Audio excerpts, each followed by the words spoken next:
Hey guys, welcome back. So in this video I'm going to show you how to insert a line break in your cells. So let's get straight into it.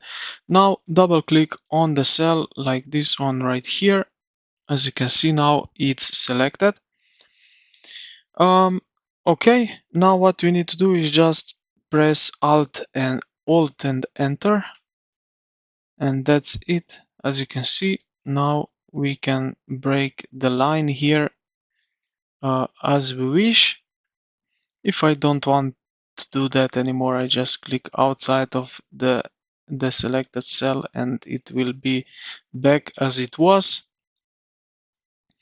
So yeah, on the Mac you will do that with Option plus Return key on your Mac computers. So yeah, this is pretty much it. So I hope this video helped you out.